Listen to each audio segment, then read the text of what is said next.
Pronto, bom dia. Vamos lá.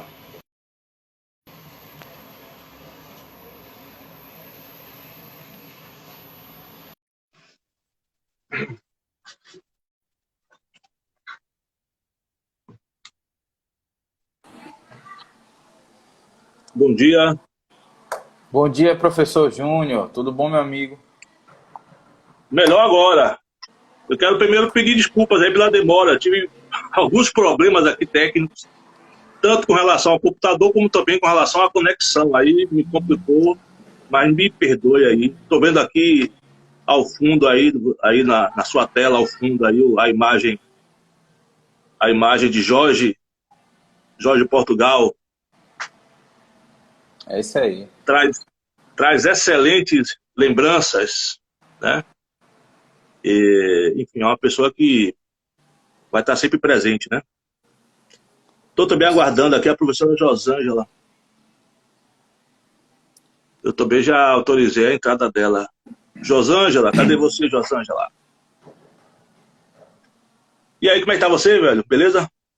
Tô bem na luta, bem na medida do possível, né? Porque nessa pandemia a gente sofre vários Isso. impactos, né? Tem um É, sofrimento psíquico aí pelo fato de não poder ver as pessoas queridas, não poder sair, ficar muito tempo isolado. Mas a gente tenta aproveitar o tempo trabalhando, também assim, com a sim, internet, as coisas dentro de casa, enfim, para poder atravessar essa fase que, graças a Deus e a ciência aí já está terminando. sim, sim, sim. Ainda bem, né? Quer dizer, é, já devíamos estar num patamar diferente, né? É, assim como outros países que já, inclusive, já aboliram, né, o uso da máscara, né? Porque É verdade. tomaram as medidas corretas no tempo correto, né? E a gente largou um pouco atrasado, né? Aliás, muito atrasado. Mas finalmente estamos começando a entrar nos eixos aí. Eu autorizei a entrada de Josângela, mas ela não está. Oi, Fabrício, tudo bom? Josângela, eu autorizei a sua entrada. Não sei por que não. Josângela é a professora que vai estar conosco aqui também. Professora de redação. É, não entendi por que ela não. Fabrício, deixa eu ver aqui rapidinho. Não entendi, peraí. Eu autorizei a sua entrada e a dela. Porque esse recurso, o Instagram, ele antigamente só permitia a divisão de tela com uma pessoa, né? Hoje ele pode, aqui, já ela pediu aqui para só vou visualizar, visualizei. Aí ela quer participar desse vivo ao vivo, para entrar Com ao licença vivo, aqui. aqui, Meu amor, você aqui sabe como entrar. que tira os comentários que ficam aparecendo na frente da tela e me impedem de ver minha própria imagem? Aí eu já autorizei, José. Oi? Peraí que eu vou chamar aqui meu Vem, vem. enteado, ele conhece bem isso aqui. Paulinho, Não, vem assim de ladinho, você vem. chega aqui, por favor. Ela não tá conseguindo, a professora Tá vendo isso Josângela não aqui? está conseguindo entrar. Ele entrou, mas ela não Você está sabe como conseguindo que tira entrar. isso? Convidar, cadê? Qual é? Só ela aqui, ó, Josângela. Aqui, ó. Não, não, Ela aqui. perguntas. Não, por que ela não tá? Pede pra ela, é porque ela tem que, o nome? Solicitar. Solicitar pra, Solicitar de novo. solicitar de novo. Pede de novo aí, Josângela, por favor. Aí, Cadê? Não, não, é Josângela. Peraí. Não,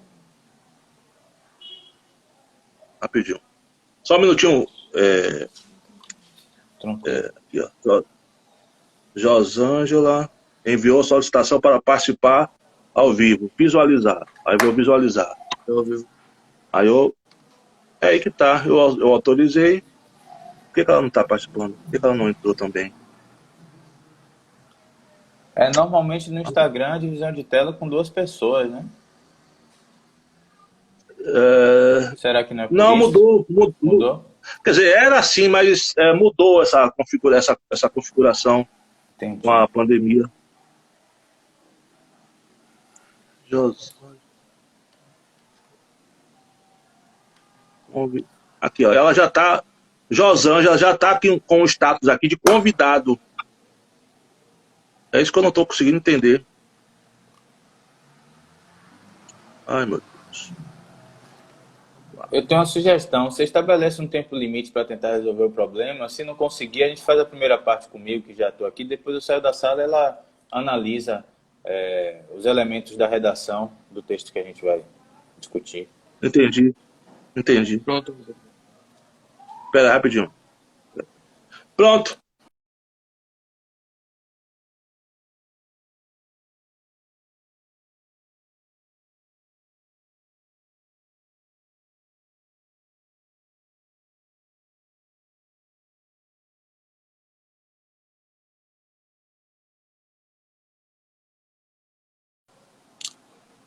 Você está ouvindo?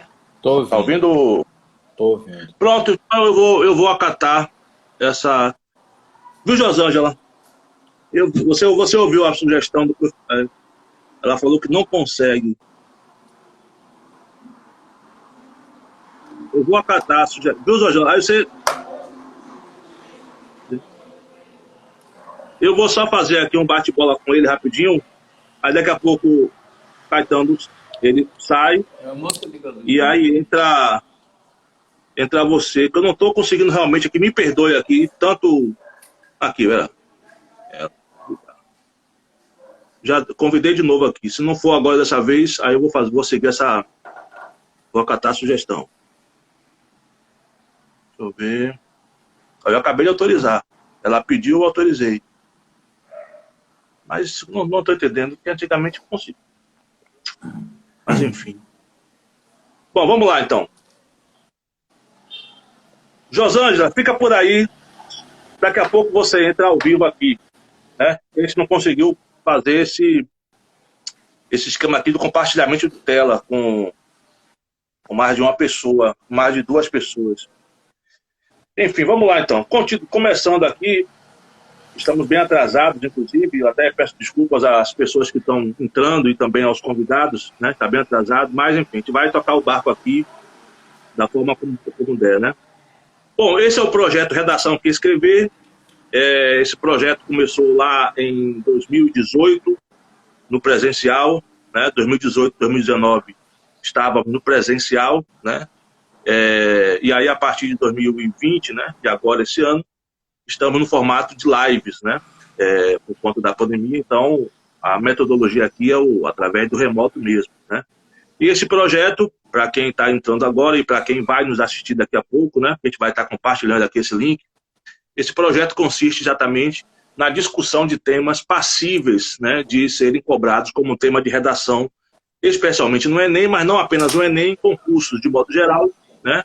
O professor Caetano já foi nosso convidado, né? Já esteve presente lá na escola, inclusive, né? Em 2018, salvo engano, né?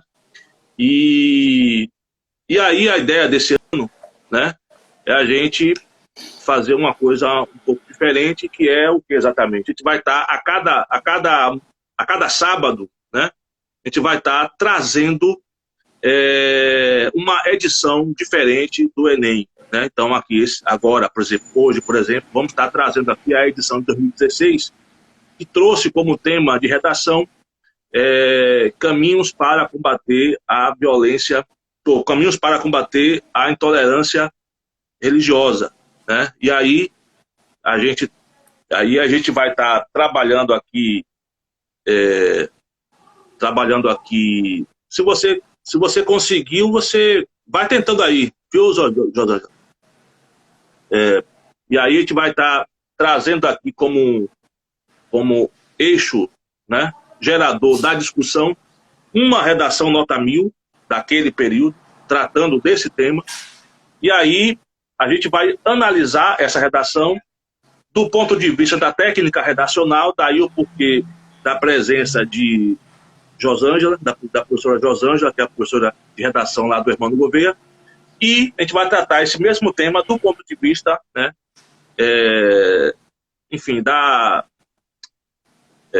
como se diz, do cerne da discussão mesmo, né, do tema em si, né, que é a questão da intolerância religiosa. E aí, por essa razão, está aqui presente o professor Caetano Portugal, Caetano Portugal, né? Caetano Portugal. Caetano Portugal. É isso mesmo. Caetano Portugal, que é sociólogo, um ativista negro, uma figura conhecidíssima, né? No mundo educacional em Salvador, né? Ele tem um quadro, inclusive, na Rádio Metrópole, né, Caetano? Que era tocado, né, pelo nosso saudoso A professora Jorge conseguiu. Portugal. Ô, professora, finalmente, eu estava aqui enrolando para ver se ela conseguia entrar. Bom dia, gente. Até que fim, aleluia. Aquela coisa das novas tecnologias. Isso. Ô, professora, salvou. Mas eu estava aqui enrolando para ver se você entrava aqui. Então, Caetano, ele toca, né, um quadro na Rádio Metrópole, que é o Português com Portugal, que era tocado pelo nosso saudoso Jorge Portugal, que é o pai de Caetano.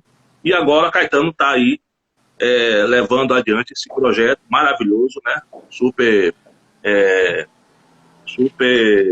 pertinente, né, e que vem contribuindo demais, né, com os baianos, né, com os estudantes nesse quadro. Bom, então é isso. Então a gente vai dar o pontapé inicial com as considerações iniciais, como o Caetano está aqui, professora. Caetano, bom dia.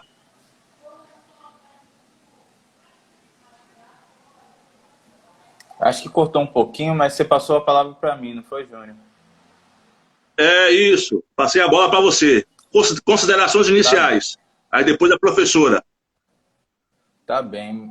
Mais uma vez eu agradeço o convite para participar desse projeto, Redação Aqui Escrever, que é muito importante, né? Professora Josângela, que me dá o prazer de dividir essa conversa contigo, Júnior, vai falar sobre a técnica da redação e eu vou ficar encarregado de falar sobre o conteúdo que hoje tem sido abordado nos colégios e cursinhos pré-ENEM, pré-vestibular e preparatórios para concurso como repertório sociocultural. Eu me chamo Caetano Portugal, como você já me apresentou. Opa, entrou aqui uma interferência. Sociólogo de formação, dou aula de sociologia, de atualidades. Atualmente apresento esse programa. É um programete de rádio Português com Portugal que está indo ao ar na Band News. Ele já foi na Metrópole, na CBN, na Excelsior. É um programa concebido por meu pai que apresenta pílulas, dicas de português através do rádio. E além disso, eu também apresento o programa Tô Sabendo, que é um programa de TV que vai ao ar na Band Bahia, às 7h30, hoje, todos os sábados, que a gente também está fazendo dessa maneira remota. Parabenizo mais uma vez pela iniciativa e agora já passo a palavra para a professora Josângela, que finalmente está aqui conosco. Finalmente, gente, é isso.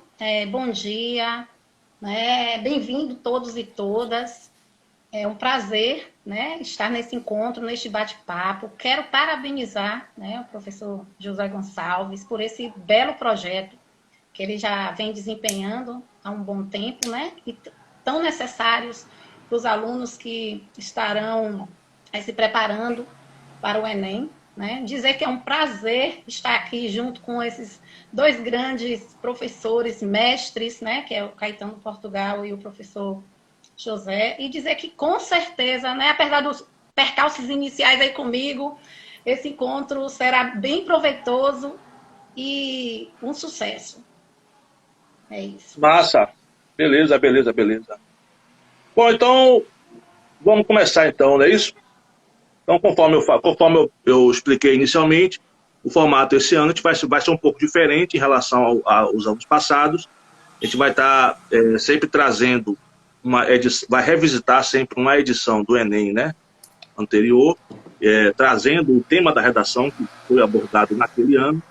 E aí, esse ano, a gente vai estar abordando o tema de redação do Enem 2016. O tema foi Caminhos para combater a intolerância religiosa. Então, a gente vai fazer aqui a leitura de uma redação nota 1000. Teve um conjunto de redações nota 1000, a gente escolheu uma redação nota 1000, e aí a gente vai estar usando essa redação como eixo gerador aqui da discussão, ok? Então, primeiro eu vou fazer a leitura, e logo após a leitura eu vou fazer aqui um bate-bola com os professores de acordo com as suas respectivas especialidades, digamos assim.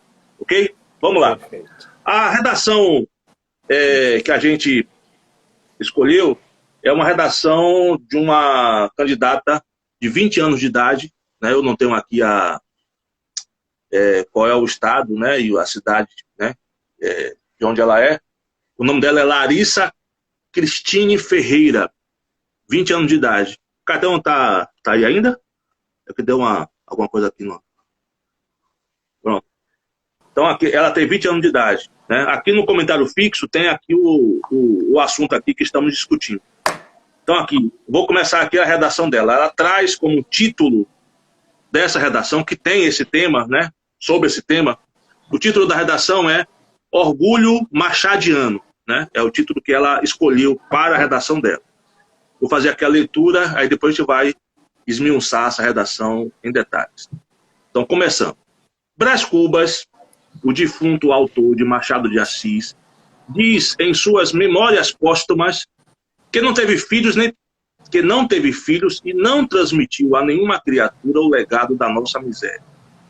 Talvez hoje ele percebesse acertada a sua decisão.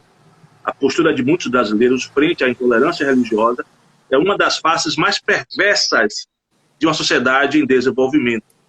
Com isso, surge a problemática do preconceito religioso, que persiste intrinsecamente ligado à realidade do país, seja pela insuficiência de leis, seja pela lenta mudança de mentalidade. Essa é a introdução dela. Né? Aí vamos partir aqui para os 2 parágrafos de desenvolvimento. É indubitável que a questão constitucional e sua aplicação estejam entre as causas do problema. Conforme Aristóteles, a poética deve ser utilizada de modo que, por meio da justiça, o equilíbrio seja alcançado na sociedade. De maneira análoga, é possível perceber que no Brasil a perseguição religiosa rompe essa harmonia, haja vista que, embora esteja previsto na Constituição o princípio da isonomia, no qual todos devem ser tratados igualmente, muitos cidadãos se utilizam da inferioridade religiosa para externar ofensas e excluir socialmente pessoas de religiões diferentes. Segundo pesquisas, a religião afro-brasileira é a principal vítima de discriminação, destacando-se o preconceito religioso como o principal impulsionador do problema. De acordo com Durkheim, o fato social é a maneira coletiva de agir e de pensar. Ao seguir essa linha de pensamento, observa-se que a preocupação, ou melhor, observa-se que a preparação do preconceito religioso se encaixa na teoria do sociólogo, uma vez que se uma criança vive em uma família com esse comportamento, tende a adotá-lo também por conta da vivência em grupo. Assim, a continuação do pensamento da inferioridade religiosa, transmitido de geração a geração, funciona como base forte dessa forma de preconceito, perpetuando o problema no Brasil. E aí ela faz o desfecho dizendo o seguinte: infere-se, portanto, que a intolerância religiosa é um mal para a sociedade brasileira. Sendo assim, cabe ao governo federal construir delegacias especializadas em crimes de ódio contra a religião, a fim de atenuar a prática do preconceito na sociedade, além de aumentar a pena para quem o pratica. Ainda cabe à escola criar palestras sobre as religiões e sua história, visando a informar crianças e jovens sobre as diferenças religiosas no país, diminuindo assim o preconceito religioso. Ademais, a sociedade deve se mobilizar em redes sociais com o intuito de conscientizar a população sobre os males da intolerância religiosa. Assim, poder-se-á, né, transformar o Brasil em um país desenvolvido socialmente e criar um legado de que Brás Cubas pudesse se orgulhar. Né? Aí é o desfecho aí da redação da Larissa Cristine Ferreira, de 20 anos. Né? Bom, vamos começar então. Professora Josângela, professora de redação do Hermano Gouveia, né, está aqui conosco.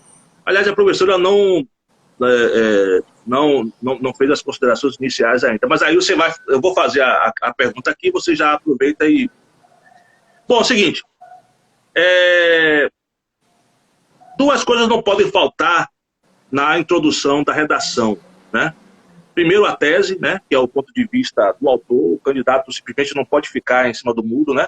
E aí é importante separar a tese e tema, né? O tema é o assunto cobrado e você não pode fugir. Se você fugir, é zero. A tese é a opinião do candidato sobre o assunto, né? E para isso ele precisa exatamente construir uma visão de mundo, né? Uma leitura de mundo, né? Como nós sempre gostamos de dizer, né? E por isso nós estamos aqui, né? E em segundo lugar, né? Quer dizer, além do ponto de vista que ele tem que apresentar na introdução, é importante ele fazer a aplicação de uma técnica de introdução convencionalmente aceita entre os corretores, né? Então, assim, me parece que a nossa autora, a Larissa, além de apresentar um ponto de vista claro, ela deixa um cartão de entrada interessante quando ela traz como referência para ajudar na construção do seu texto as Memórias Póstumas de Brás Cubas, né, que é um clássico da obra de Machado, escrita no final do século XIX. O que eu queria saber é o seguinte: de que forma a candidata deixa claro o seu ponto de vista e que estratégia ou técnica ela se utiliza para construir a sua introdução, conforme vimos aqui na leitura. Professora Josângela, aí você já aproveita também e já dá o bom dia à galera. Ok, bom dia, né? Eu sou a professora Josângela, eu trabalho com redação no terceiro ano do Hermano Gouveia, né? Formada em letras, e farei hoje, né, junto aí com o Caetano, a minha parte é a parte da técnica redacional, né, da candidata Larissa, né, com esse texto muito bem escrito, orgulho machadiano, né. Gostaria de iniciar falando o seguinte: a candidata, não à toa, né, levou a nota máxima do Enem, que é a nota 1000, né, porque ela mostrou o domínio das 5 competências, né, que o aluno deve saber, né, o ouvinte, o aluno, o candidato deve saber disso, né, que o Enem, a correção da redação do Enem é baseada em 5 competências. E Larissa demonstrou o domínio dessas 5 competências, que algumas eu elencarei aí durante essa análise do texto, né. Então, de uma forma, ela, claro, né, respeitou a proposta do Enem com a tipologia textual, né, dissertativa, argumentativa, como o professor já demonstrou aí, com a introdução, desenvolvimento e conclusão, né, e demonstrou o domínio dessas competências, apresentando argumentos sólidos, né, e consistentes na defesa da tese que a gente vai discutir agora. Bom, ela inicia o seu texto de uma forma que todo corretor avaliador gosta, né? Que é citando, fazendo uma citação literária, que é do nosso grande aí Machado de Assis, né? Quando ela inicia o texto dela com a frase final do romance Memórias Póstumas de Brás Cubas. E a partir dessa citação é que ela vai delimitar o seu tema, né? Ela faz esse link entre a obra de Machado de Assis e a tese, né, o tema para delimitar a sua tese, que nesse caso é a postura de muitos brasileiros frente à intolerância religiosa como uma das faces mais perversas da sociedade, né? Nesse caso aí ela vai discutir em relação principalmente essa problemática do preconceito religioso, né, que persiste na realidade do país. Então ela parte, todos os argumentos utilizados por Larissa vai partir aí dessa tese, né? Em relação aí à questão, né, das competências, o que é que pode se observar? Que, ao fazer essa citação literária para validar a tese da candidata, ela usa de intertextualidade e consegue atingir uma boa pontuação na competência 2, que é compreender e delimitar o tema, não fugindo do que é proposto, né, e também respeitando aí a tipologia textual. Perfeito. Bom, é o seguinte, Caetano, trazer você aqui um pouco para a dança, né? Retomando um trecho da introdução, a autora diz, na introdução, né? A postura de muitos brasileiros frente à intolerância religiosa é uma das faces mais perversas de uma sociedade em desenvolvimento. Quer dizer, na verdade, o problema não é nem só a postura do brasileiro frente à intolerância. O brasileiro encarna essa intolerância, né? Vide a própria formação colonial da sociedade brasileira, que joga um peso muito forte no cristianismo, né? Que foi um instrumento importante, usado especialmente pelos jesuítas, né? Para catequizar, domesticar os índios, e também para conformar o escravizado africano ou descendente, já que a escravidão não se estabelece apenas pela força, né? A escravidão não é só pela força, é preciso convencer o escravizado, digamos assim, de que ele é escravo, ou seja, convencê-lo da naturalidade da sua condição, né? E aí a religião acaba sendo muito... historicamente, a religião acaba sendo muito usada nesse sentido, né? Enfim, em linhas gerais, o que é que forjou e o que é que alimenta até hoje a intolerância religiosa no Brasil? Caetano. Tá bem. Olha só, antes de chegar à realidade brasileira, fazer um brevíssimo histórico de como o que a gente chama de intolerância religiosa impacta na formação cultural e social do nosso país até os dias de hoje. Eu acho interessante a gente compreender uma noção, um conceito antropológico, que é o de etnocentrismo. Então, etnocentrismo, como a palavra já indica, significa que uma etnia, um determinado povo, ele tem a crença de que ele é um centro do mundo, o centro do universo. Isso é bastante comum a gente encontrar nos estudos antropológicos, seja pesquisando índios americanos, seja pesquisando povos africanos ou grandes civilizações antigas, como a egípcia, ou até mesmo mais modernas, como a chinesa. Todo povo, ele forja uma série de mitos e de crenças religiosas que o colocam, né, os seus deuses, como o centro do mundo, o centro do universo, e, portanto, por consequência, rejeitam o que é diferente dessa cultura. Então, isso é uma coisa geral que a gente encontra na história do mundo, na história das sociedades. Existe um tipo de etnocentrismo que ele é muito mais relevante para a história do Ocidente em geral e do Brasil em particular, que é o eurocentrismo. É a ideia de que a Europa ela é o ápice da civilização humana. Houve teorias antropológicas, especialmente na fundação dessa disciplina, como o evolucionismo, que colocavam os povos europeus, os povos letrados, os povos que dominavam a tecnologia mais avançada na Europa, como aqueles que atingiram o ápice, e os outros povos estariam como que subindo uma escada civilizatória para chegar a essa condição europeia, e a Europa teria o papel de ajudá-los, entre aspas, e essa ajuda significando a dominação colonial, enfim, a introdução da religiosidade europeia, sobretudo do cristianismo. E aqui a gente faz uma conexão que é muito importante entre eurocentrismo e cristianismo, que é a combinação ideológica da dominação colonial, né? Ou seja, a expansão marítima a partir do século XVI, a invasão e dominação das populações americanas, a escravização dos grupos das pessoas africanas para servir de mão de obra forçada nas plantações das Américas. Como você disse muito bem, Júnior, a dominação política ela não se põe apenas pela força, ela precisa também de ideias que façam com que aquela máxima de Steve Biko se aplique, ou seja, a maior arma, a principal arma do opressor é a mente do oprimido.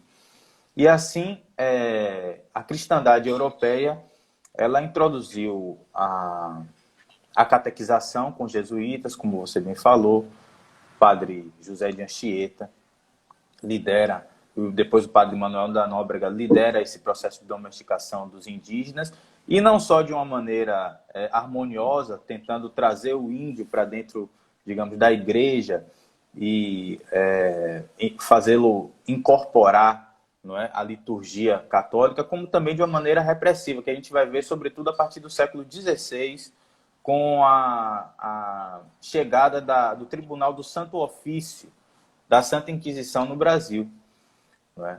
E a Santa Inquisição ela já existe na Europa desde o século XII, na Idade Média, mas no Brasil ela chega nesse período para reprimir, oprimir todo tipo de manifestação cultural ou religiosa que significasse uma ameaça à dominação cristã no país.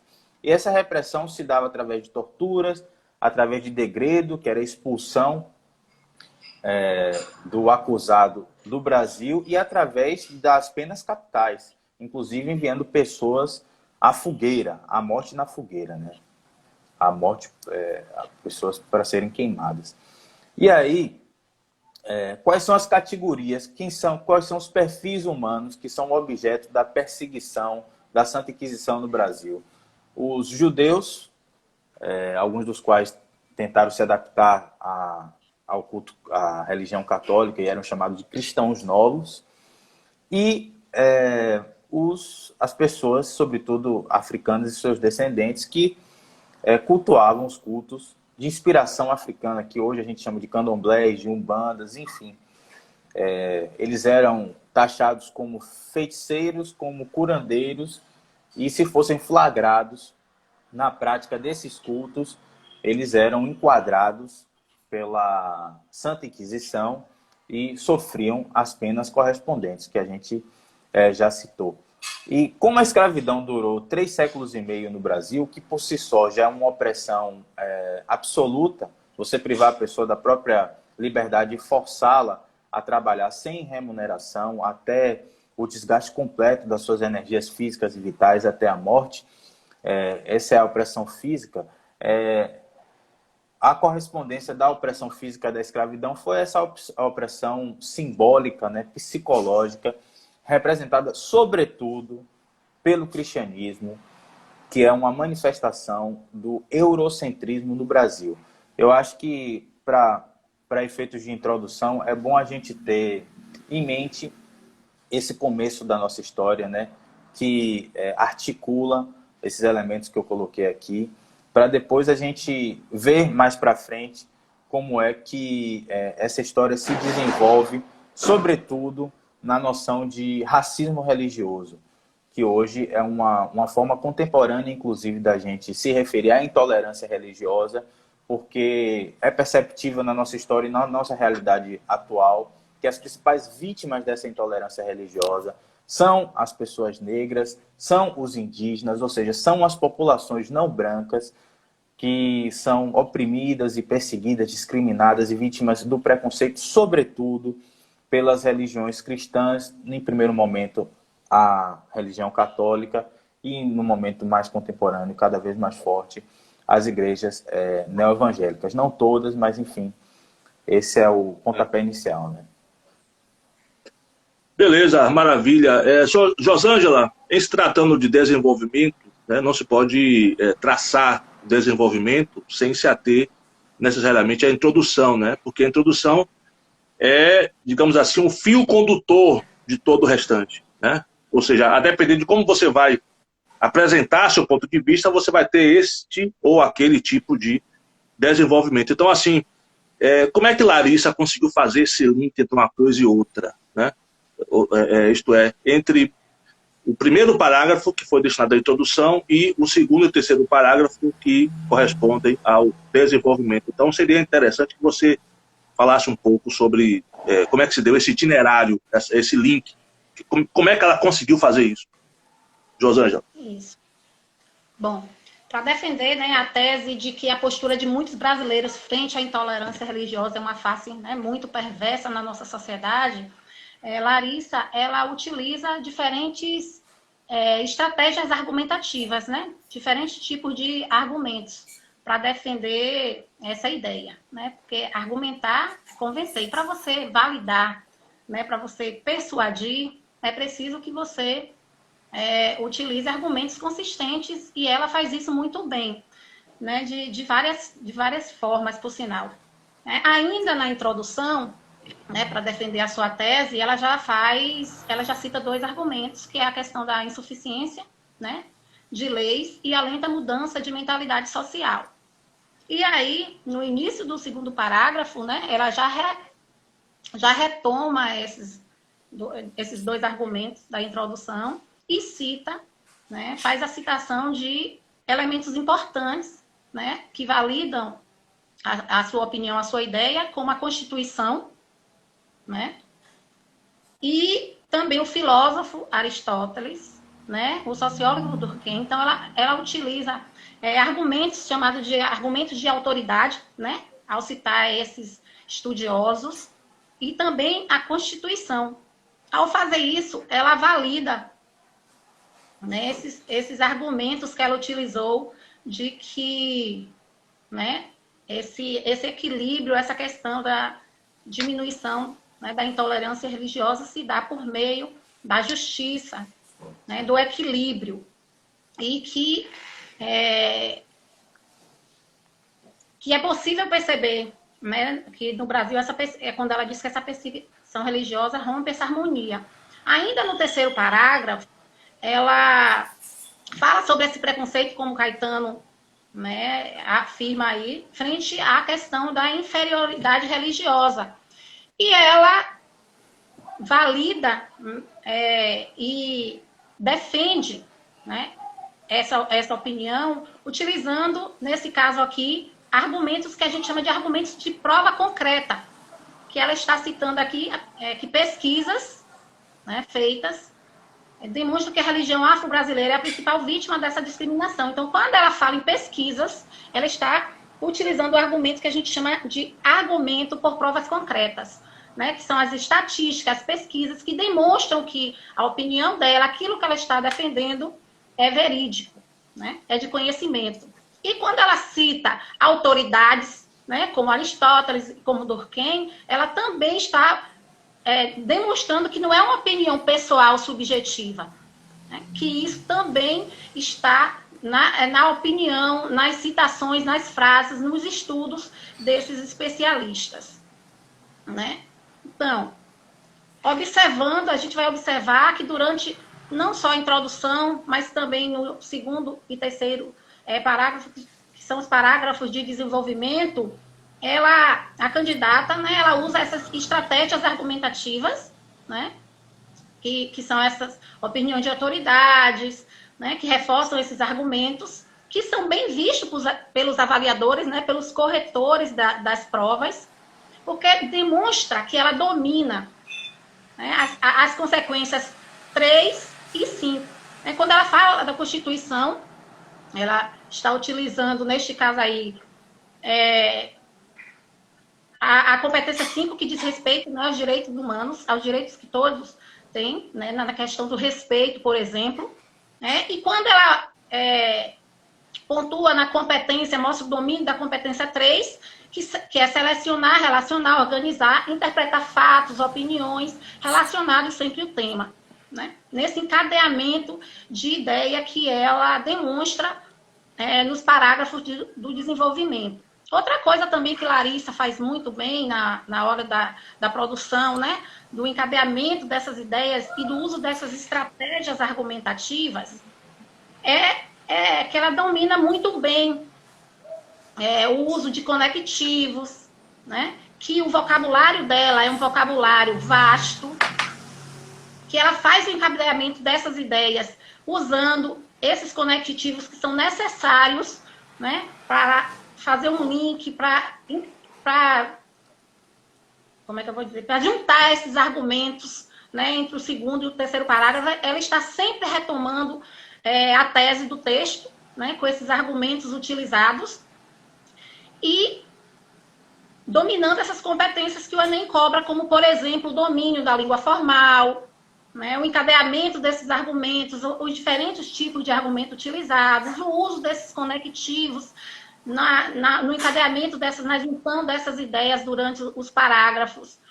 E aí ela consegue pontuar, né, nessas competências, que cada uma valendo aí, nesse caso, 200 pontos, e demonstrar de uma forma aí, com diferentes argumentos, a tese que ela delimitou lá na introdução do texto. Beleza. Catano, a nossa autora, a Larissa, lá na introdução, ela deixa clara a relação do preconceito religioso com a realidade do país, seja no tocante à insuficiência de leis, né, até a professora colocou isso aqui, né, seja com relação à dificuldade, né, de mudança de mentalidade social. Com relação à legislação, tem um dado interessante, importante, que acaba corroborando, né, com a afirmação da autora. A Lei 9459, né, de 13 de maio de 97, prevê no seu primeiro artigo punição para crimes motivados por discriminação de raça ou etnia, religião e procedência nacional. Apesar da clara ofensiva de punição garantida pela Lei 9459, que estabelece pena de reclusão de até 3 anos e multa, não há uma legislação específica, né, para tratar somente, né, de casos de intolerância religiosa. Então, eu queria que você comentasse, primeiro, a dificuldade de mudança de mentalidade social em relação à questão e, segundo, essa ausência de uma lei específica que trata somente de casos de intolerância religiosa. Eu queria que você desse uma pincelada sobre isso aí. Perfeito. Eu vou continuar, então, do ponto onde eu parei, até chegar à resposta da sua pergunta, Júnior. Que a minha primeira fala foi no sentido de descrever um pouco a dominação colonial portuguesa no Brasil, a partir dessa parceria da coroa portuguesa com a Igreja Católica, que resultou na formação de uma ideologia, né, católica bastante impositiva e com várias formas de repressão a quem se esquivasse desse poderio, como tanto do ponto de vista construtivo, que foram as missões jesuíticas de domesticação, enfim, quanto do ponto de vista repressivo propriamente, como a Santa Inquisição. E aí você toca agora no ponto da legislação. Antes da gente chegar às leis que existem para criminalizar a intolerância religiosa, eu acho interessante dar uma passada nas leis que existiam justamente para criminalizar a prática de religiões não cristãs. Então, Sim. a gente tem a abolição da escravatura em 1888, depois de 3 séculos e meio de escravismo colonial no país. O Brasil tem 5 séculos. E quando você tem um período tão grande, né, de uma instituição que é uma espécie de mãe do país, de base, de formadora da sociedade, isso deixa marcas que persistem no tempo. E por aqui a gente já vai entendendo um pouco da persistência, da mentalidade, da intolerância religiosa. Eu tinha dito que a intolerância religiosa hoje tem sido contemporaneamente chamada de racismo religioso. E quando a gente fala de uma escravidão tão longa, a gente entende a persistência do racismo e dessa manifestação específica do racismo, que é o racismo religioso. E esse racismo religioso, tão logo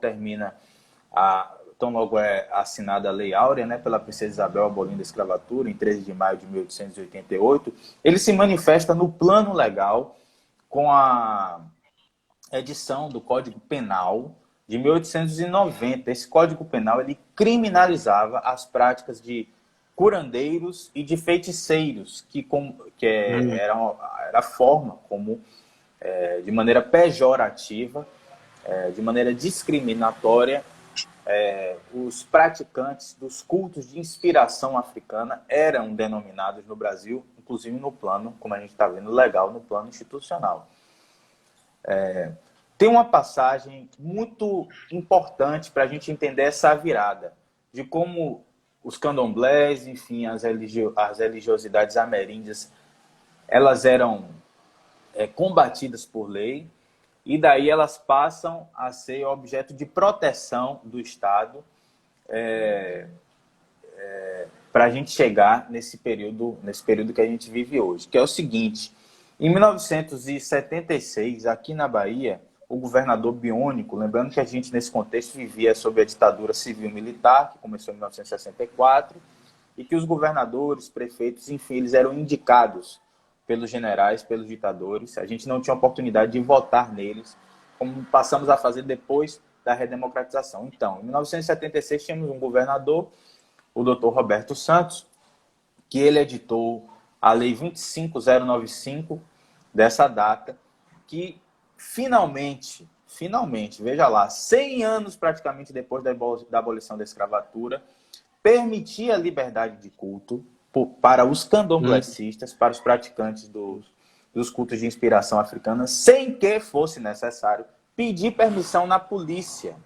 Porque até essa data, meados dos anos 1970, para você bater um candomblé numa roça, enfim, exercer a liberdade do ritual dos cultos africanos, você precisava pedir uma autorização na polícia. De outro modo, esses cultos eram perseguidos inclusive pela polícia. Tem uma passagem interessante no livro Tenda dos Milagres, de Jorge Amado, que ele descreve um personagem chamado Pedrito Gordo, que foi um delegado que ficou muito famoso por demolir, degradar, enfim, invadir, destruir candomblés. Era um delegado baiano que, de fato, existiu, era o Pedro Gordilho, e Jorge Amado, ele retrata a cena do embate desse delegado repressor, Pedrito Gordo, no livro, com um babalorixá que resistiu à repressão, que era o Procópio Ferreira. Enfim, é uma forma da gente ilustrar, não é? Essa tensão que existia e ainda existe. Aí, depois de 1976, a gente chega à Constituição, citada muito bem por Larissa. Ela diz: é indubitável que a questão constitucional e sua aplicação estejam entre as causas do problema. Quando ela se refere à questão constitucional, certamente ela está mencionando o artigo 5º da Constituição brasileira, que trata, é um artigo longo, que trata dos direitos fundamentais, precisamente, o inciso 6º, que o inciso 6º do artigo 5º da Constituição, ele fala sobre a inviolabilidade da consciência religiosa e da liberdade de culto. Então, é um direito resguardado pela nossa Carta Magna, nossa lei máxima, que toda pessoa tem a liberdade de praticar a sua religião, e que esse direito é um direito também resguardado pela Carta dos Direitos Humanos, é inviolável. Ele não pode ser tocado, ele não pode ser ferido, não pode ser agredido de maneira nenhuma. Aí agora eu entro na sua pergunta propriamente dita, Júnior, porque quando ela se refere à insuficiência de leis, eu entendo que ela está falando da eficácia da aplicação dessas leis. A gente tem os direitos humanos, a gente tem a Constituição de 88, acabei de falar do artigo 5º, e a gente tem a lei que você mencionou, que é a 9459 de 1997, que pune como crimes a discriminação e o preconceito religiosos com até 3 anos de cadeia e multa. Ou seja, nós temos um arcabouço legal para combater a intolerância religiosa já há bastante tempo no Brasil. De 97 para cá, estamos falando de 97 para cá, estamos falando de 28 anos. Da Constituição para cá, estamos falando de 33 anos. Então, eu acho que o problema não é falta de lei. O problema é a falta de aplicação dessa lei com rigor, para que os exemplos aflorem, né, de que não é um bom negócio você ser um racista religioso, intolerante religioso, que você pode parar na cadeia. E, enfim, com isso eu acho que eu encerro aqui esse segundo momento da minha fala, e se tiver uma oportunidade a gente falar um pouco mais sobre quais são os problemas contemporâneos da intolerância e do racismo religioso no Brasil. Beleza. Bom, Josângela, como foi dito anteriormente, né, a introdução sempre é o fio condutor que vai estabelecer este ou aquele tipo de desenvolvimento. Mas também a conclusão também será influenciada pela introdução, porque na conclusão você precisa retomar, digamos assim, a tese apresentada na introdução, e com base nos argumentos que você trouxe no desenvolvimento, você vai apresentar a tão apregoada proposta de intervenção, né? Que é sempre solicitada nas propostas de redação de quase todas as edições do Enem. né, quando a proposta é a construção de um texto dissertativo e argumentativo, né? Então, assim, a pergunta é a seguinte: como a nossa querida Larissa conseguiu cumprir esse itinerário também, né, em se tratando da conclusão, né, digamos assim? E, finalmente, tem pessoas que confundem, né, texto dissertativo argumentativo, que é outra coisa. Queria que você falasse um pouco sobre isso aí.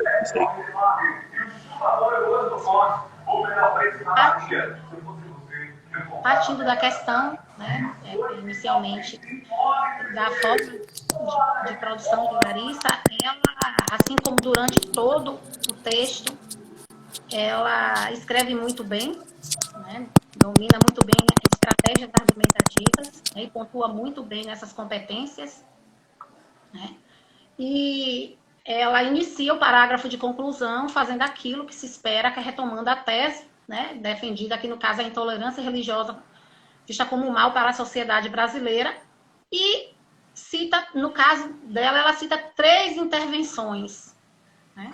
Agora, é importante que ao citar essas intervenções, o candidato deixe bem claro, né, como essas intervenções serão feitas, né? Como elas poderão ser realizadas, né? E quais os efeitos que ela causa.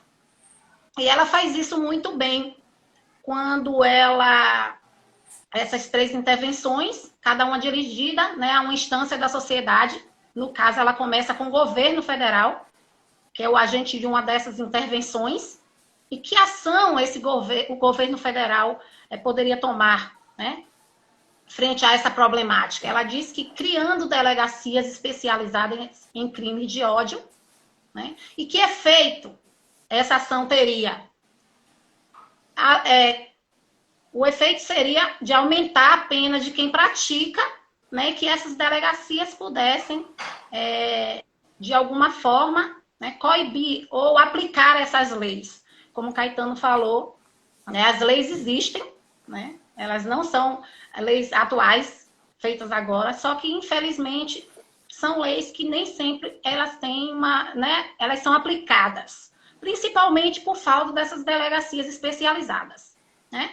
A outra instância da intervenção que a Larissa propõe diz respeito às escolas, né? A escola seria mais um agente, né, intervencionista em relação a esse problema, e a ação que a escola pode tomar e deve tomar seria a realização de palestras, né, que teriam o efeito de informar crianças e jovens, aqui palavras de Larissa, né, gente, sobre as diferenças religiosas no país, diminuindo assim um preconceito religioso, né? A gente sabe que o preconceito ele surge a partir da falta de conhecimento, né, de informação. E o terceiro agente, nesse caso aí, a sociedade, que tem como dever se mobilizar, né, que seria, nesse caso aí, a ação, a mobilização da sociedade, né, contra esse tipo de discriminação. E de que forma a sociedade pode se mobilizar, né, utilizando as redes sociais, segundo a candidata, com o intuito aí de conscientizar a população sobre os males da intolerância religiosa. Então, ela dá a ideia dessas 3 intervenções, né, deixando claro que quando o candidato propõe essas intervenções, né, para a problemática citada no tema, é imprescindível que ele diga quem serão esses agentes, né, de que forma essas intervenções deverão serem feitas e os efeitos causarão. Né? Então, assim, ela fez isso muito bem, né? Além dessas intervenções, ela faz uma coisa importante, que é a finalização do seu parágrafo de introdução, retomando, né, o nosso grande Machado, que ela iniciou o texto. Então, ela retoma a introdução, citando Machado de Assis, né, e dizendo que esse é o Brasil que Brás Cubas esperaria e que nós também.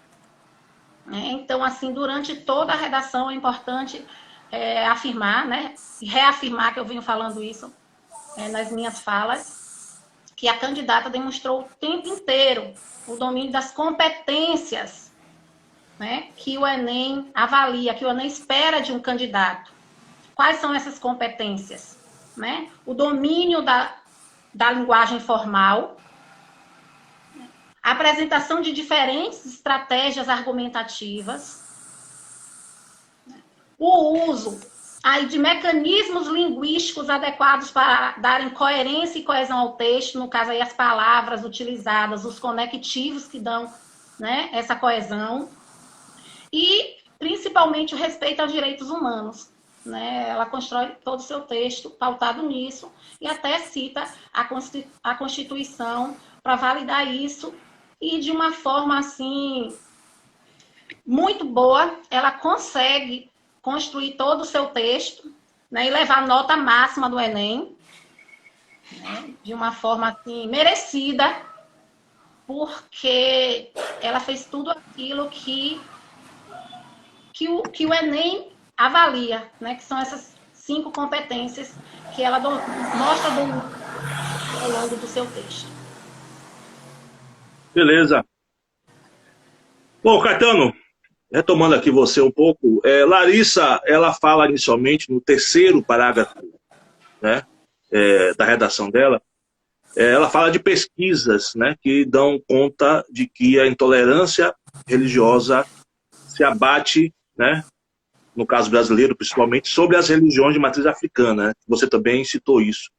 E menciona também Durkheim, né, que é um dos pensadores clássicos da sociologia, né? Você tem aí os 3 pensadores clássicos, né? Durkheim, Max Weber, né, e Karl Marx. Né? Durkheim digamos assim, uma espécie de herdeiro intelectual de Augusto Comte, né, que é o pai do positivismo, né? E apesar de que Durkheim tem uma importância muito grande na inserção da sociologia como um curso acadêmico, né? É o cara que é o responsável por levar a sociologia para a academia. Apesar disso, a gente não pode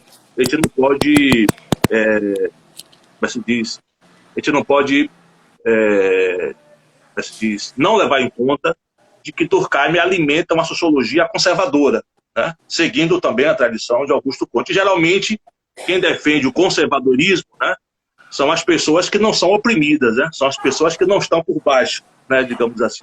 O que não é o caso da população negra e das pessoas que professam as religiões de matriz africana.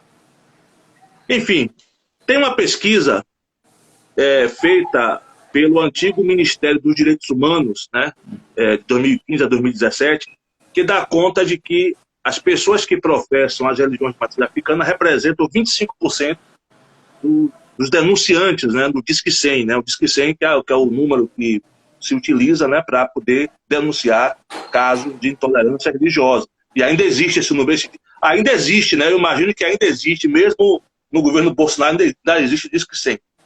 Bom, então isso aí, essa pesquisa, né, do antigo Ministério dos Direitos Humanos foi de 2015 a 2017.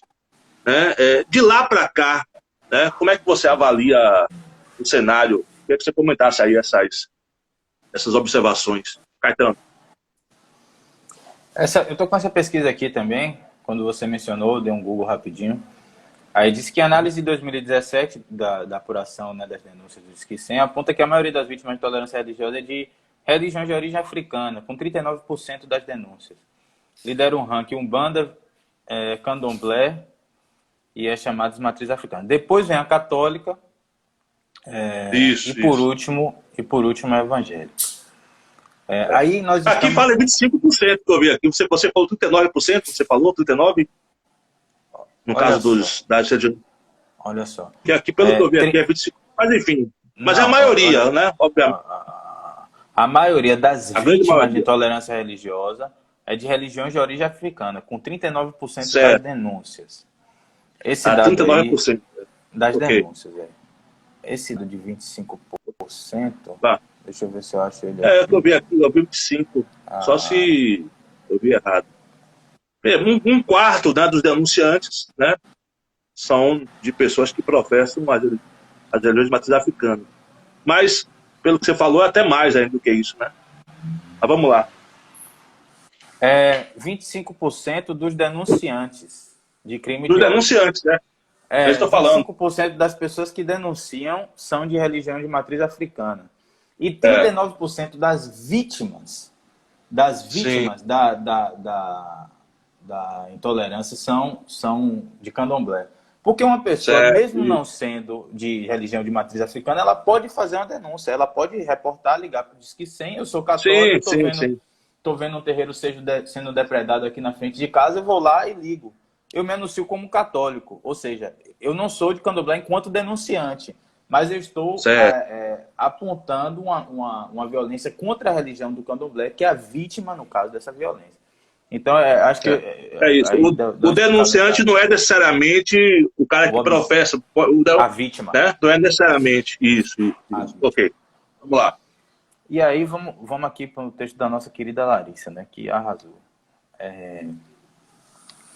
Contemporaneamente, eu acho que é importante a gente fazer uma demarcação temporal do fenômeno da intolerância religiosa, tal como ele se manifesta no Brasil, da maneira mais relevante, de maneira prevalecente, que é o neopentecostalismo, não é? Ou seja, a terceira onda das igrejas evangélicas, que começa no Brasil entre a década de 70 e a década de 80. É nesse período, inclusive, que surge a mais importante delas, que é a Igreja Universal do Reino de Deus, em 1977, e que essas igrejas elas são advindas do pentecostalismo, né, que prega uma relação direta do crente com Deus, a partir dos rituais de Pentecostes, que são rituais judaicos antigos, e que são ilustrados, né, na história do cristianismo com o batismo de Cristo por São João Batista. Então, é uma relação mais direta, não é,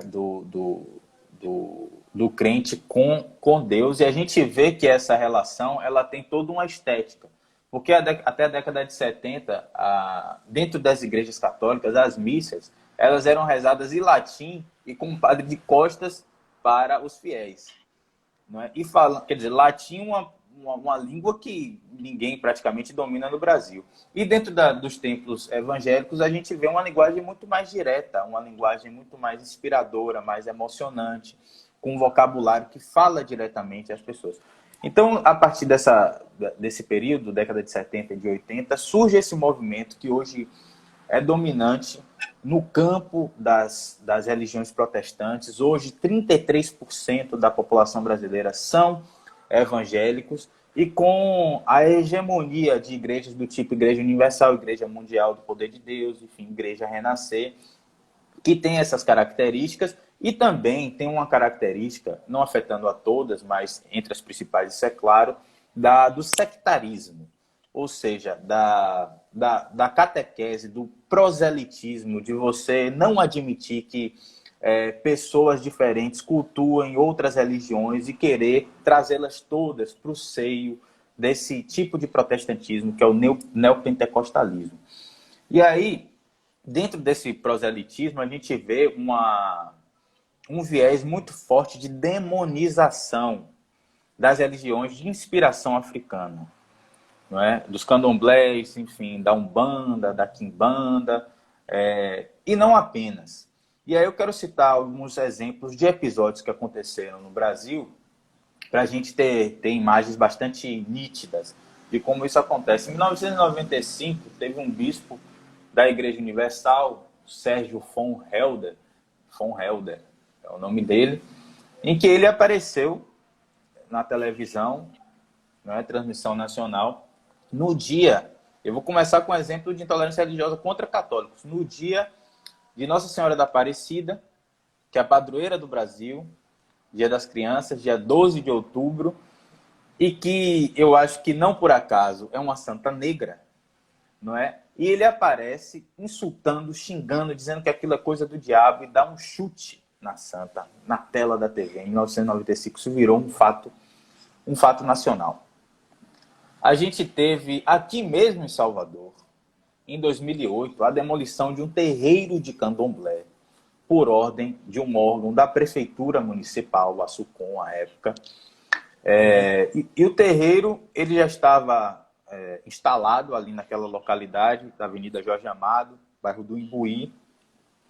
E aí construiu-se um prédio perto do terreiro. E os moradores do prédio ficaram incomodados com o ruído provocado pelas festas do terreiro, pelos rituais. E aí a prefeitura, sem nenhum tipo de diálogo, foi lá, mandou os agentes da SUCOM e demoliu, destruiu os objetos religiosos, assim, com uma perda absolutamente inestimável. Não por acaso, o prefeito à época, o João Henrique, se dizia evangélico. Eu não sei se ainda ele é, não pentecostal, enfim. Há essa conexão que a gente não pode perder de vista. E mais recentemente, são muitos casos, mas para ficar no último, mais recentemente, em 2011, tinha uma garota de 11 anos, eu até anotei o nome dela, Kailane Campos. Ela estava voltando do seu templo de Umbanda, estava vestida com as roupas características, toda de branco, enfim. E aí ela foi apedrejada, uma menina de 11 anos de idade. Foi apedrejada no meio da rua por evangélicos intolerantes que não admitiam que uma pessoa vestida com aquela roupa de Umbanda exercesse o seu direito fundamental de ir e vir. Então são casos que ilustram muito bem o problema de que a gente está tratando aqui, que é uma forma específica de intolerância religiosa, que é o racismo religioso, porque ele se volta, ele persegue as religiões que têm associação com a África, não é? E, portanto, com a negritude, com o elemento negro da população brasileira, por isso racismo religioso. E um tipo também preciso desse racismo religioso, que é a demonização dos cultos de inspiração africana por igrejas, determinadas igrejas neopentecostais, como essa que a gente citou, por exemplo, a Igreja Universal do Reino de Deus. Aí deixa eu fazer um parênteses, porque quando a gente está falando de uma postura institucional de perseguição, a gente não está afetando a todos os crentes, a todas as pessoas que frequentam a Universal e vão lá de boa fé, não é, exercer a sua religiosidade. Eu, por exemplo, tenho um convívio muito bom, já tive proximidade mesmo com pessoas amigas, enfim, minha ex-sogra, enfim, que são da Universal. Tem gente da minha família e que a gente sabe que eu particularmente sou orgã de um terreiro de candomblé. Estou falando aqui como sociólogo, mas só para dar essa nota biográfica, que tem uma relação harmoniosa com essas pessoas. Não são todas, a gente sabe, mas há essa recorrência que, para efeitos sociológicos, e é isso que importa para a redação, é muito importante de notar.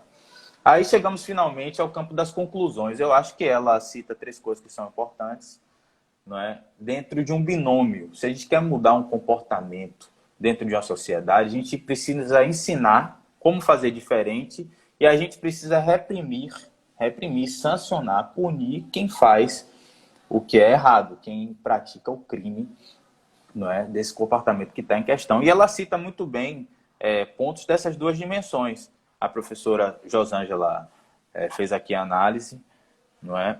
Das delegacias, enfim, no campo da escola, das palestras, e fala também das redes sociais, que é uma coisa mais contemporânea. Aí, só para situar de uma maneira um pouco mais oficial, digamos assim, nós já falamos da legislação, você mencionou muito bem, e precisamos ter um esforço dedicado do Estado brasileiro, não é?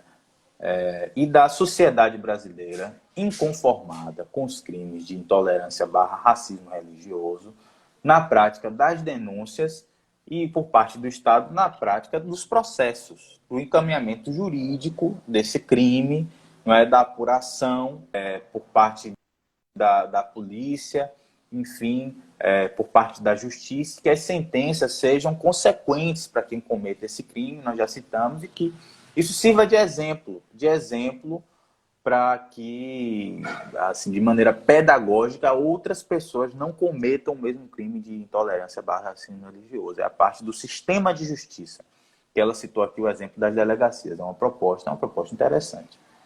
Tá? Em relação à parte construtiva da gente transformar a mentalidade, isso pode ser feito em algumas dimensões da sociedade. Talvez a fundamental, a básica, seja a escola.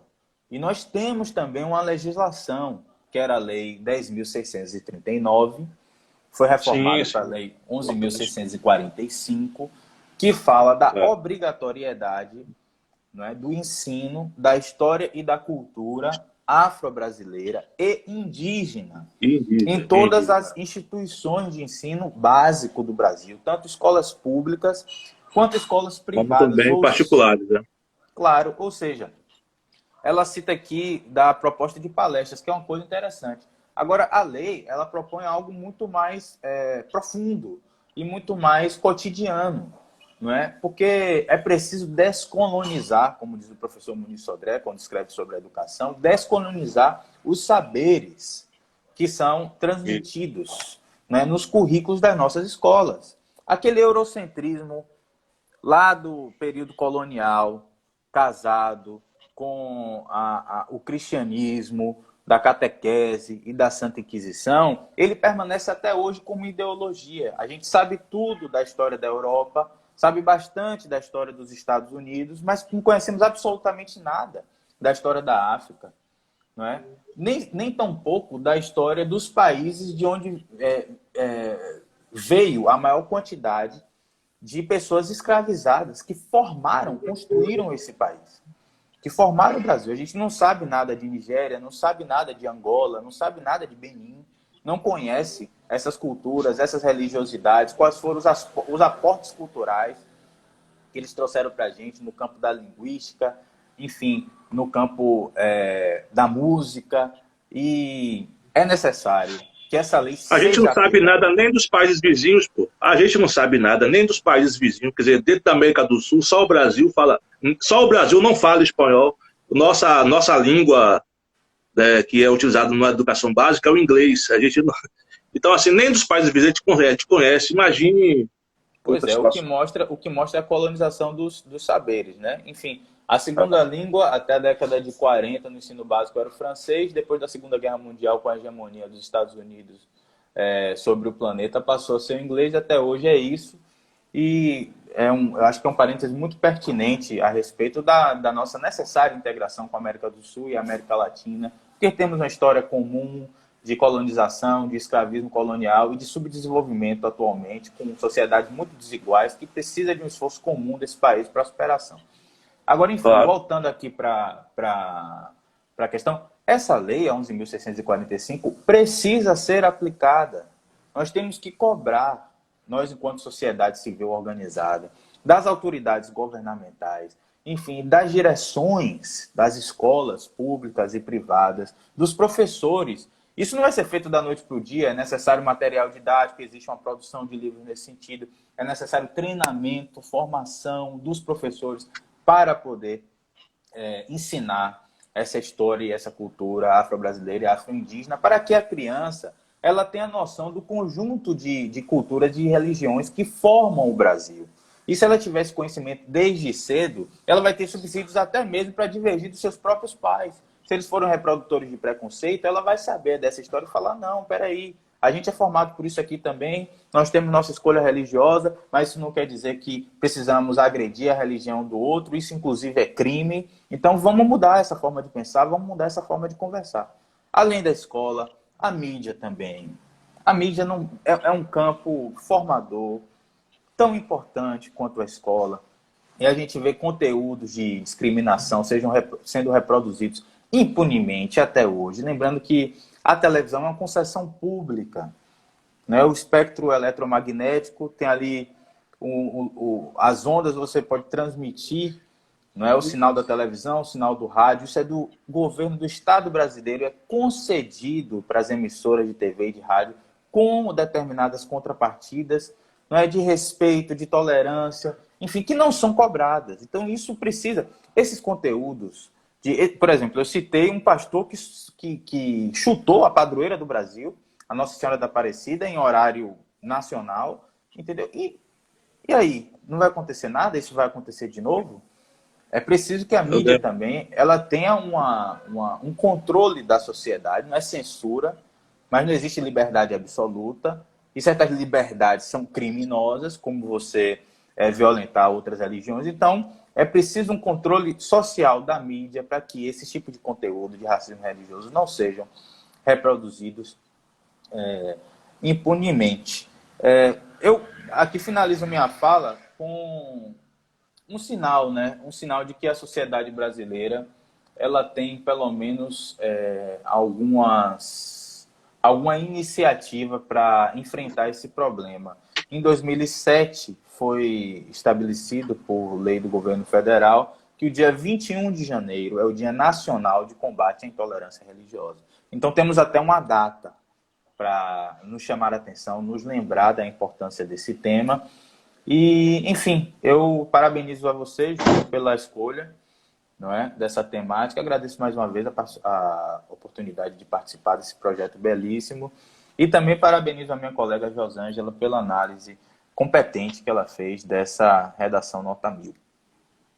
Massa, massa. Bom, Jorge Portugal sempre falava quando terminava os programas, né? E assim, conversa boa, o tempo voa, né? Então é o caso aqui também. Então, assim, vamos agora para as considerações finais. Então, assim, como o Caetano iniciou as considerações iniciais, a gente vai fazer o inverso agora. Então, a professora Josângela, considerações finais, né? E aí eu passo para Caetano e a gente finaliza aqui a nossa... E saudar aqui o pessoal que entrou, né? Tá aqui Paulinho, meu enteado, Roberta, minha esposa, tá aqui Antonilda, Bernardo, Machadinho, enfim, cadê que mais aqui, meu Deus? Eu, Zenite, Dilmar, Denise, enfim, todo mundo que entrou aqui e tal, enfim, estou saudando todo mundo, dando um salve a todo mundo. Muito bom dia, muito obrigado por estar conosco aqui. Professora Josângela, considerações finais, depois Caetano. Quero agradecer, né, pelo convite, dizer que foi muito bom participar, né, com dois grandes professores, né, e dizer que são necessárias palestras, né, conversas, bate-papo como esses, porque para desconstruir preconceitos é preciso que haja informação, né, que muitos preconceitos surgem dessa falta de informação, né, de desconstruir algumas verdades históricas, né, principalmente nos livros didáticos, né, e para isso é preciso que todos tenhamos, né, a nossa parcela aí de responsabilidade, né, e o professor José aí brilhantemente, né, com essa iniciativa do projeto Redação de Escrever, que se faz muito importante, porque para o candidato escrever, ele precisa conhecer o tema, né? Então, tudo parte do conhecimento do tema. Então, se você não conhece o tema proposto, você não escreve. Não adianta você dominar a técnica redacional, conhecer as competências avaliadas pelo Enem, se você não domina o tema proposto. E brilhantemente o professor, né, José Gonçalves nos proporciona esse momento, né, de discussão, de reflexão tão necessários para que a gente reflita, né, e para que o candidato domine aí o bem escrever, né, com essas informações trazidas hoje, por exemplo, Caetano Portugal. Lembrando que no próximo sábado estaremos de novo, no mesmo horário, com o tema manipulação de dados de usuários pela internet, que também foi um tema de redação, né, em uma edição passada. A gente vai estar retomando aqui, né, com essa mesma pegada. Caetano. Mais uma vez, Júnior, Josângela, obrigado pelo convite. Quero agradecer a todas as pessoas que assistiram. Espero que tenha sido um conteúdo útil para essa matéria que é decisiva no Enem. Ela tem um peso maior de todos, que é a redação.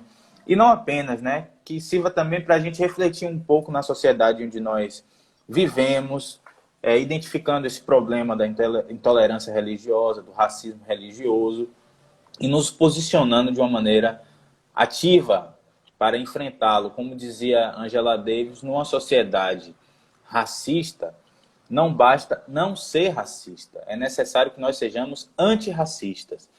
E aí ela está chamando a responsabilidade do nosso papel de agente, do nosso papel ativo em todas as instâncias, tanto na formadora, na escola, na mídia, na família, etc., quanto no nosso papel de denunciar esses crimes para que possamos realmente viver daqui para frente numa sociedade melhor, com convivência harmoniosa, respeitosa entre as pessoas, independente da cor da pele, independente da religiosidade, da orientação sexual, da origem de cada indivíduo. Eu acho que com essa mensagem eu me despeço aqui e vida longa ao Redação O Que Escrever. Um abraço.